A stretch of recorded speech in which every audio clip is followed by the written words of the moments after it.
4 friends, one haunted hostel, and a game that should never have been played. What happens when a simple dare turns into a nightmarish reality? This chilling story will keep you on the edge of your seat. Stay tuned to find out what happens when you ask the wrong questions in the wrong place. The Haunting Hour. 4 friends, one haunted hostel, and a game that should never have been played. What happens when a simple dare turns into a nightmarish reality? This chilling story will keep you on the edge of your seat.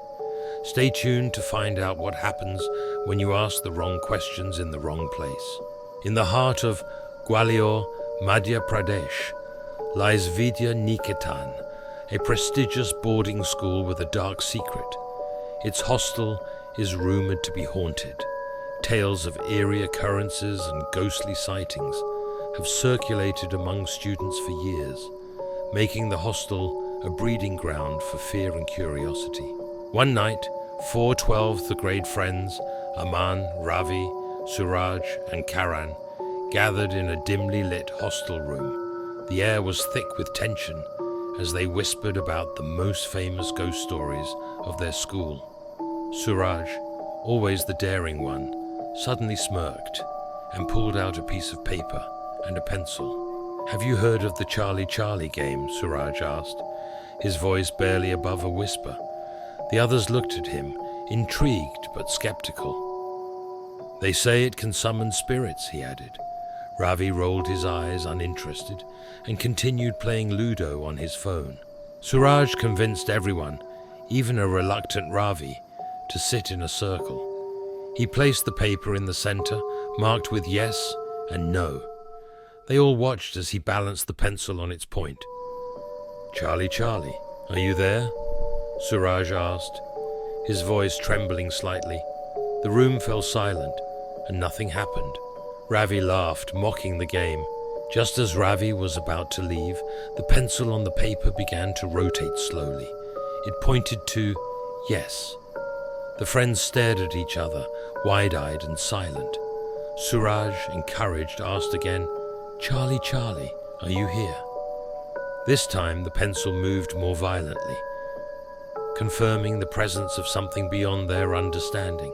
Despite the unsettling events, Ravi remained skeptical. He smirked and asked, "Charlie, are you stupid and crazy?"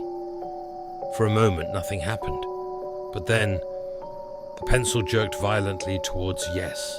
The lights in the room flickered, sending shivers down their spines. Suddenly, the room was plunged into darkness. The only thing visible was a pair of glowing red eyes staring at them from the shadows. The friends froze, too terrified to move. The sound of the pencil clattering to the floor echoed through the room, followed by a deep, chilling growl. When the lights flickered back on, they saw Ravi standing in the middle of the room, his skin pale as a sheet. His eyes rolled back, revealing only the whites. He let out a blood-curdling scream, his voice distorted as if someone or something was choking him. Hearing the scream, the hostel warden rushed in. He found Ravi convulsing on the floor, unconscious. The friends were paralyzed with fear, unable to comprehend what was happening. The warden immediately called for help, and Ravi was rushed to the hospital. Ravi was unconscious for 2 days.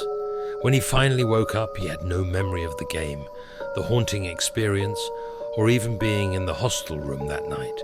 The doctors were baffled, unable to explain his sudden collapse. Shaken by the events, Suraj and the others vowed never to play such a game again.